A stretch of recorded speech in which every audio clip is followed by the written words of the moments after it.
दिवचल वाठारात बोर्डे फाटल्या 2 दिसांत बिबटो दिसल्याची माहिती मेळिल्ल्यान शांताराम नगर, साश्टीवाडो, व्यासाश्रम मठ वाठारांतल्या लोकांमदीं भिरांत निर्माण जाल्या। ह्या घडणुके उपरांत रान खात्याक निवेदन सादर केले। कागाळीचेर कारवाय करून अधिकाऱ्यांनी आयतारा रातच्या वेळार शास्त्रीवाडा वाठारांत तपासणी सुरवात केल्या। आयतारा राती थळावो रहिवासी विश्वास गावसाक बिबटो लांबगांवांतल्या शेतांतल्यान साश्टीवाडा वाटेन रस्तो हुपतना दिसलो आनी सकाळीं कामाक वयतना आमच्या थळाव्याक दिसलो। त्या खातीर वाठारांतल्यान भोंवतना थंयच्या रहिवाशांनी सादूर रावपाचें अशें आव्हान अधिकाऱ्यांनी दिलां। कागाळीचेर कारवाय करून रान अधिकाऱ्यांनी आयतारा रातच्या वेळार शास्त्रीवाडा वाठारांत तपासणी केली। फुडले 2 ते 3 दीस ह्या वाठाराचेर बारीक नदर दवरतले आनी हालचालीची खात्री जाल्यार बिबट्याक धरपा खातीर सांपळो दवरतले अशी माहिती थळावो विश्वास गांवसान दिली। ते आयज येता म्हणून आनी ते मनीस ऑलरेडी येयल्ले आसा थंय, म्हणजे कॅमेरा बी लावन पळयता म्हटलें ते आयज तेजो आपली गाडी बी घेवन येयल्या।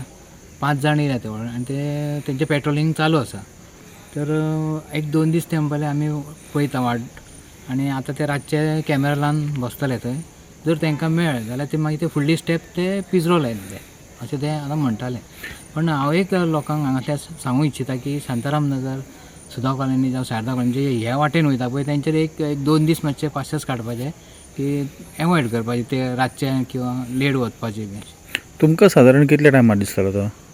म्हाका तो संडे मेळत दिसलेलो जवळ जवळ 9:30। त्या उपरांत वेनसडे आमच्या शेजाराक तेका दिसलेलो की जस्ट 7:30 तो क्रॉस करतना, म्हणजे ते दत्ताच्या देवळा कडल्यान थंय एक वाट आसा वचपाक, थंयच्यान 7:30 सकाळचे तेन्ना दिसलेलो। तुम्ही त्या डिपार्टमेंटाच्या लोकां वांगडा उलयले, कितें तेणी म्हणजे सांगले की डावट दुबाव आसा तांकां येयल्लो बी, तांकां कितें अशें मेळ्ळां? म्हणजे ते आतां तेंचे चालू आहा पेट्रोलिंगाक, ते वयता एक 3 जाण भितर वचोन बी येयल्या। ते सांगताले की आमी लेट जायसर रावतले हांगा। सो हांव तांकां थँक्यू म्हणटा की तेंच्यांनी एक्शन घेतलें आनी ते कामाक लागले म्हणून। ओके, तो फॉरेस्ट डिपार्टमेंटा कडेन हांव थँक्स अशें म्हणटा की एटलिस्ट तेंच्यांनी काम स्टार्ट तरी केलें।